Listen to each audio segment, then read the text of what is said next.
இனிமே கண்ணை மூடிட்டு கடலை எண்ணெய் வாங்கலாம். ஏன்னா மந்த்ரா கடலை எண்ணெய் இதயத்தின் தயாரிப்பு. வறுக்க பொரிக்க ஏன் எல்லா சமையலுக்கும் மந்த்ரா தான். மந்த்ரா கடலை எண்ணெய், அபார ருசி, ஆரோக்கியமான உடல் நலம். வணக்கம். செய்திச் சுருக்கம். பிரேசில் அதிபர் லூலாவுக்கு டெல்லியில் உற்சாக வரவேற்பு. இரு நாட்டு உறவை மேம்படுத்த பேச்சு.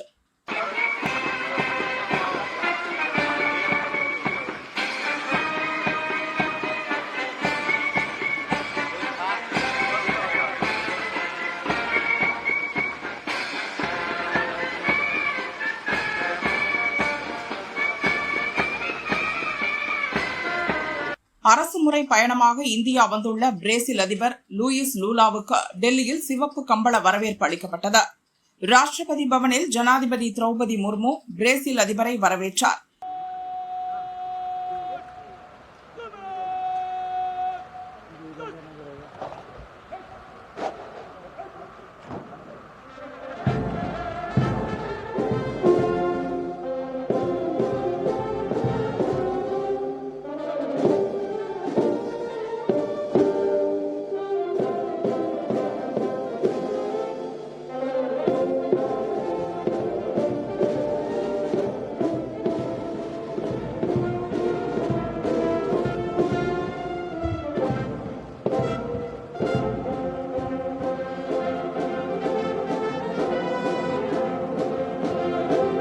பின் முப்படைகளின் அணிவகுப்பு மரியாதையை ஏற்ற லூலா அங்கிருந்து ராஜ்காட் சென்று மகாத்மா காந்தி நினைவிடத்தில் அஞ்சலி செலுத்தினார்.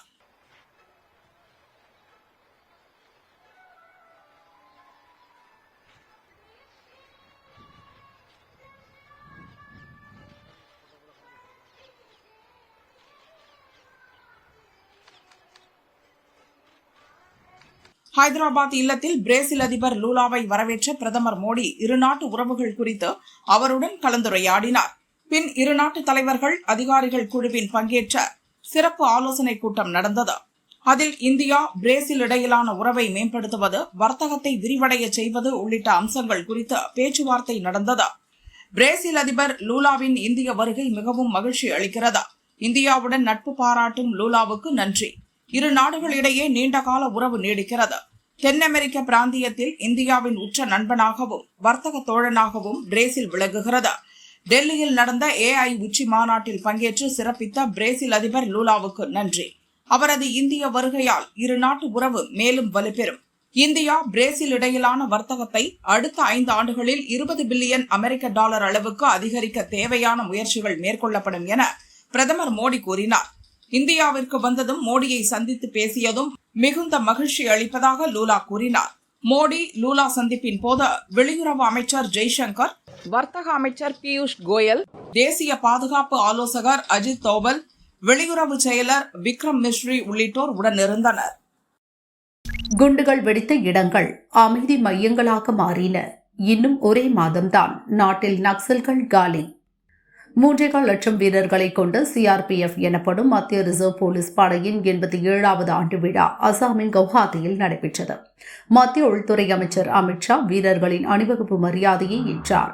வீரமரணம் அடைந்த வீரர்களுக்கு அஞ்சலி செலுத்தினார். பின் வீரதீர செயல்கள் புரிந்த வீரர்களுக்கு பதக்கங்கள், சிறந்த பட்டாலியன்களுக்கு கோப்பைகள் வழங்கி கௌரவித்தார். நிகழ்ச்சியில் அமித்ஷா உரையாற்றும் போது 86 ஆண்டு கால வரலாற்றில் CRPFின் நிறுவன தின விழா வடகிழக்கு மாநிலத்தில் நடப்பது இதுவே முதல் முறை. இது வடகிழக்கு மாநிலங்களுக்கும் நமக்கும் பெருமை சேர்க்கும் விஷயம் என கூறினார். ஜம்மு காஷ்மீரில் கல்வீச்சு சம்பவங்களின் எண்ணிக்கை 0 குறைந்துவிட்டது. மணிப்பூரில் இன வன்முறையை கையாளவும் மாவோயிஸ்டுகளின் முதுகெலும்பை உடைக்கவும் CRPF படை கடந்த 3 ஆண்டுகளில் முக்கிய பங்கு வகித்துள்ளது. வரும் மார்ச் 31க்குள் நாட்டில் இருந்து மாவோயிஸ்டுகளை முற்றிலும் ஒழித்து விடுவோம். CRPF மீது உள்ள நம்பிக்கையால் இதை நான் சொல்கிறேன். சத்தீஸ்கர் தெலுங்கானா எல்லையில் உள்ள கர்ரேகுடா மலைகளில் 21 நாட்கள் நடந்த பிளாக் ஃபாரஸ்ட் ஆபரேஷனில் கடந்த ஆண்டு 31 மாவோயிஸ்டுகள் கொல்லப்பட்டனர். 46 டிகிரி செல்சியஸ் வெப்பநிலையில் தினமும் 15 லிட்டர் தண்ணீர் வியர்வையால் வீணாகும் போது CRPF வீரர்கள் நக்சல்களின் பிடியில் இருந்து அந்த மலையை விடுவிக்கவும் அவர்களின் கோட்டையை தரைமட்டமாக்கவும் துப்பாக்கி குண்டுகளை துணிச்சலுடன் எதிர்கொண்டனர். 10-11 ஆண்டுகளுக்கு முன் ஜம்மு காஷ்மீரில் பயங்கரவாதம், வடகிழக்கில் மாவோயிசம் மற்றும் கிளர்ச்சி நடந்து வந்தது. ஒரு காலத்தில் குண்டுவெடிப்பு, துப்பாக்கிச்சூடு, முற்றுகைகள் மற்றும் அழிவுக்கு பெயர் பெற்ற இந்த இடங்கள் இப்போது அமைதி மற்றும் முன்னேற்றத்தின் மையங்களாக மாறிவிட்டன. சிஆர்பிஎஃப்பின் பங்களிப்பு இல்லாமல் இதெல்லாம் சாத்தியம் இல்லை. சிஆர்பிஎஃப்பில் இதுவரை 2270 வீரர்கள் உச்சபட்ச தியாகத்தை செய்துள்ளனர். இந்த தியாகங்கள் இல்லாமல் இந்த இடங்களை வளர்ச்சி பாதையில் கொண்டு செல்வது சாத்தியமில்லை என்று அமித்ஷா கூறினார். सीआरपीएफ के जवानों के भरोसे मैं देश की जनता को फिर से कहना चाहता हूं, फरवरी समाप्त होने आया है, फिर से मेरी बात में दोहराता हूं, 31 मार्च 2026 को इस देश को हम माओवादी समस्या से पूर्ण रूप से मुक्त करा देंगे और माओवाद का संपूर्ण उन्मूलन हो जाएगा. பழனிசாமி மாதிரி நான் பயந்தாங்கோலி இல்லை. மதுரைக்கு வரும் பிரதமர் மோடியிடம் அக்கறையுடன் மெட்ரோ ரயில் பற்றி பேசும் நீங்கள் ஏன் கோவை மதுரைக்கு மெட்ரோ ரயில் திட்டம் கொண்டு வரவில்லை என்று மதுரை மக்கள் கேட்கணும் என மதுரையில் நடந்த திமுக தென்மண்டல மாநாட்டில் முதல்வர் ஸ்டாலின் பேசினார். இதெல்லாம் ஏன் சார் உங்களுக்கு வலிக்குது? மார்ச் 1ஆம் நாள் இதே மதுரைக்கு பிரதமர் வரப்போகிறார். அவர்கிட்ட மதுரை மக்கள் என்ன கேட்கணும்னா, இவ்வளவு அக்கறையோடு மெட்ரோ ரயிலுக்கு பேசுறவர் ஏன் இந்த மதுரைக்கு மெட்ரோ ரயில் திட்டத்தை கொடுக்கலன்னு கேட்கணும். கேட்பீங்களா? கோவை மெட்ரோ எங்கன்னு கேட்கணும். ஏன் தமிழ்நாட்டுக்கு எந்த சிறப்பு திட்டங்களையும் கொடுக்கலன்னு கேட்கணும். கீழடி அறிக்கையை ஏன் வெளியிட மாட்டீங்க அப்படின்னு கேட்கணும். எய்ம்ஸ் இன்னமும் வரலன்னு கேட்கணும். நீட் தேர்விலிருந்து ஏன் விலக்கு தர மறுக்கிறீங்கன்னு கேட்கணும். மும்மொழி கொள்கையை ஏத்துக்கணும்னு கல்வியில் சிறந்த தமிழ்நாட்டை வஞ்சிக்க எங்களுக்கான கல்வி நிதியை முடக்கிறது நியாயமானு கேட்கணும்.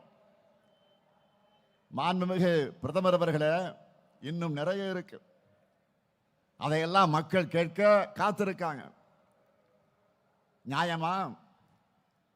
எதிர்க்கட்சி தலைவர் பழனிசாமி அவர்கள் தமிழ்நாட்டோட உரிமைகளுக்காக குரல் கொடுத்திருக்கணும். ஆனா கோரிக்கையா கூட இதையெல்லாம் கேட்க துணிச்சல் இல்லாத துரோகியா அவர் மாறிட்டார். ஆனா நாம் பழனிசாமி மாதிரி பயந்தாங்குழி இல்லை. உருட்டுக்கட்டைகளுடன் மோதல், காங்கிரஸ் பாரதிய ஜனதா தொண்டர்கள் அடிதடி, கற்கள் செருப்பு வீசி தாக்குதல், பகீர் வீடியோ காட்சிகள். டில்லி ஏஐ மாநாட்டில் புகுந்து இளைஞர் காங்கிரசார் திடீர் போராட்டம் நடத்தினர். மோடி ட்ரம்ப் படங்கள் அச்சிட்ட டி-ஷர்ட்டுடன் போராடிய அவர்கள் இரு தலைவர்களுக்கு எதிராக கோஷங்களை முழங்கியது ஏஐ மாநாட்டில் பெரும் பரபரப்பை ஏற்படுத்தியது. இந்த சம்பவத்தை கண்டித்து புதுச்சேரியில் காங்கிரஸ் அலுவலகத்தை முற்றுகையிட்டு ராகுல் உருவ பொம்மையை பாரதிய ஜனதா தொண்டர்கள் நேற்று எரித்தனர்.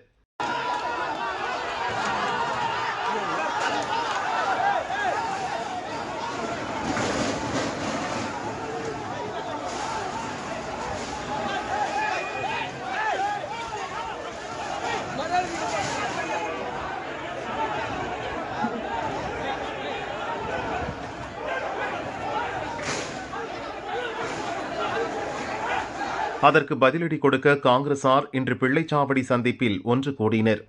மாநில தலைவர் வைத்திலிங்கம் எம்பி, முன்னாள் முதல்வர் நாராயணசாமி தலைமையில் 100க்கும் மேற்பட்ட காங்கிரசார் திரண்டனர். கொஞ்ச தூரத்தில்தான் புதுச்சேரி பாரதிய ஜனதா அலுவலகம் உள்ளது. அதை நோக்கி காங்கிரசார் நடந்தனர். இதை பார்த்த போலீசார் இருதரப்புக்கு மோதல் ஏற்படக்கூடும் என நினைத்தனர். பேரிகார்டுகளை வைத்து காங்கிரசாரை தடுத்தனர். ஆனாலும் காங்கிரசார் தடுப்புகளை மீறி சென்றனர். பாரதிய ஜனதா அலுவலகம் முன் பிரதமர் மோடியின் கொடும்பாவியை எரித்தனர். மோடியை கண்டித்தும் பாரதிய ஜனதாவுக்கு எதிராகவும் கோஷம் எழுப்பினர். மோடி உருவ பொம்மையை காங்கிரசார் எரித்ததை கேள்விப்பட்டதும் பாரதிய ஜனதா கட்சியினர் உருட்டுக்கட்டைகளுடன் திரண்டனர். இரு தரப்பினரும் அடித்துக் கொண்டனர். ஒருவர் மீது ஒருவர் கற்களையும் செருப்புகளையும் வீசி எறிந்தும் தாக்கிக் கொண்டனர். இதனால் பெரும் பதற்றமான சூழல் ஏற்பட்டது. உடனே 100க்கும் மேற்பட்ட போலீசார் சம்பவ இடத்துக்கு விரைந்தனர். போலீசார் இரு தரப்பையும் தடுக்க லேசாக தடியடி நடத்தினர். அப்போது போலீசாருக்கும் இரு கட்சியினருக்கும் தள்ளுமுள்ளு நடந்தது. பாரதிய ஜனதா அலுவலக முன்புற பகுதி போர்க்களம் போல மாறிப்போனது. பெரும்பாடுபட்டு இரு தரப்பினரையும் போலீசார் விலக்கிவிட்டனர். பாரதிய ஜனதா காங்கிரசார் இடையில் ஏற்பட்ட இந்த மோதலில் இரு கட்சிகளை சேர்ந்த சிலருக்கு காயம் ஏற்பட்டது. தடுக்க முயன்ற எஸ்பி வம்சிதர் ரெட்டி உள்ளிட்ட போலீசாருக்கும் காயம் ஏற்பட்டது. அதைத் தொடர்ந்து காங்கிரசார் அங்கிருந்து எல்லை பிள்ளைச்சாவடி சந்திப்புக்கு சென்று ஆர்ப்பாட்டம் நடத்தினர். சட்டசபை தேர்தல் நெருங்கி வரும் நிலையில் காங்கிரசாரும் பாரதிய ஜனதாவினரும் அடிதடியில் ஈடுபட்ட சம்பவம் புதுச்சேரி மக்களை அதிர்ச்சியடைய வைத்துள்ளது. டெல்லி ஏஐ மாநாட்டில் காங்கிரஸ் ரகளை உண்மையை உடைத்த அண்ணாமலை. தமிழக பாரதிய ஜனதா முன்னாள் தலைவர் அண்ணாமலை வெளியிட்ட அறிக்கையில் கூறியிருப்பதாவது: 5 லட்சத்துக்கும் மேலான பார்வையாளர்களை வரவழைத்த டெல்லி ஏஐ மாநாட்டில் இளைஞர் காங்கிரசார் அத்துமீறி புகுந்து நாட்டை அவமதிக்கும் செயலில் ஈடுபட்டனர். சம்பவம் முடிந்து 24 மணி நேரமாகியும் லோக்சபா எதிர்க்கட்சித் தலைவர் ராகுல் இன்னும் இதை கண்டிக்கவில்லை. காங்கிரஸ் இந்த நாட்டின் தேசிய அவமானம் என்பதை இச்சம்பவம் மீண்டும் நிரூபித்திருக்கிறது. இந்த மாநாட்டின் வெற்றியை காங்கிரஸ் விரும்பவில்லை என்றாலும் அது நமது நாட்டின் தற்சார்பு ஏஐ வலிமையை இந்த உலகிற்கு வெளிப்படுத்தியிருக்கிறது. குறிப்பாக மாநாட்டில் சர்வம் ஏஐ, ஞானி ஏஐ மற்றும் பாரத் ஜென் ஏஐ என 3 முக்கியமான உள்நாட்டு ஏஐ தொழில்நுட்பங்கள் இடம்பெற்றன. இந்த மாநாடு $250 பில்லியன் கூடுதலான உள்கட்டமைப்பு முதலீடுகளையும் $20 பில்லியன் மதிப்பிலான தொழில்நுட்ப முதலீடுகளையும் பெறும் என காங்கிரஸ் சற்றும் எதிர்பார்க்கவில்லை. இது பிரதமர் மோடி தலைமையிலான இந்தியா மீது உலகம் வைத்திருக்கும் நம்பிக்கையை காட்டுகிறது. உலகமே இந்தியாவின் ஏஐ எதிர்காலத்தில் நம்பிக்கை வைத்துள்ள போது காங்கிரஸ் தேச நலனை விட நாடகங்களை தேர்ந்தெடுத்து செயல்படுகிறது.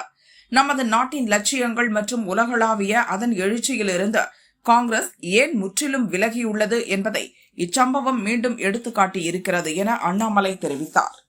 8 இடங்களில் அடித்து ஊற்றப்போகுது கனமழை. புதிய அப்டேட். வானிலை ஆய்வு மையம் வெளியிட்டுள்ள அறிக்கையில் கூறப்பட்டுள்ளதாவது: பூமத்திய ரேகைக்கு அருகில் உள்ள இந்திய பெருங்கடல் மற்றும் அதனை ஒட்டிய தென்கிழக்கு வங்கக்கடல் பகுதிகளில் மேல் ஒரு வளிமண்டல மேலடுக்கு சுழற்சி நிலவியது. இதன் எதிரொலியால் இன்று காலை ஒரு காற்றழுத்த தாழ்வு பகுதி அதே பகுதிகளில் உருவானது. இது மேற்கு வடமேற்கு திசையில் நகர்ந்து தென்மேற்கு வங்கக்கடல் மற்றும் அதை ஒட்டிய பூமத்திய ரேகைக்கு அருகில் உள்ள இந்திய பெருங்கடல் பகுதியில் அடுத்த 24 மணி நேரத்தில் வலுப்பெறும். இதன் காரணமாக இன்று விருதுநகர், திருநெல்வேலி, தூத்துக்குடி, கன்னியாகுமரி ஆகிய 4 மாவட்டங்களில் கனமழை பெய்ய வாய்ப்புள்ளது. தேனி, திண்டுக்கல், மதுரை, விருதுநகரில் நாளை கனமழை பெய்யக்கூடும்.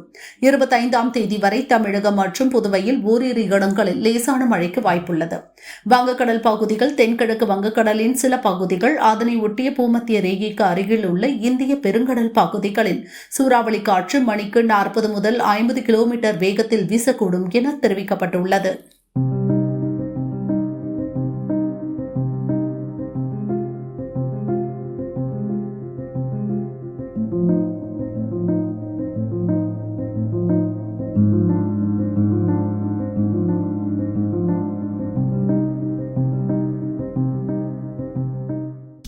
சடன் பிரேக் போட்ட டிரைவர், டிராக்டர் கவிழ்ந்து 4 பேர் பலி. கர்நாடகாவின் பாகல்கோட் மாவட்டத்தில் கரும்பு அறுவடை நடந்து வருகிறது. பாகல்கோட் மாவட்டத்தில் நேற்று நள்ளிரவு 2 மணி அளவில் டிராக்டரில் கரும்பு லோடு ஏற்றிக்கொண்டு அதன் மேல் 21 பேர் ஏறிச் சென்று கொண்டிருந்தனர். கட்டக்கரே என்ற இடத்தில் சென்றபோது டிரைவர் திடீரென பிரேக் போட்டுள்ளார். அப்போது டிராக்டர் பின்னால் மாட்டியிருந்த ட்ரெய்லர் அதிலிருந்து விலகி சாலையில் ஓடி அங்கிருந்த பள்ளத்தில் தலைக்குப்புற கவிழ்ந்தது. இந்த விபத்தில் 2 வயது குழந்தை உட்பட 4 பேர் பரிதாபமாக உயிரிழந்தனர். அவர்கள் மகாராஷ்டிராவின் குப்தாவாட் கிராமத்தைச் சேர்ந்தவர்கள். விவசாய வேலைக்கு கர்நாடகா வந்தவர்கள். 17 பேர் படுகாயமடைந்து மருத்துவமனையில் அட்மிட் செய்யப்பட்டனர். விபத்து குறித்து போலீசார் விசாரிக்கின்றனர்.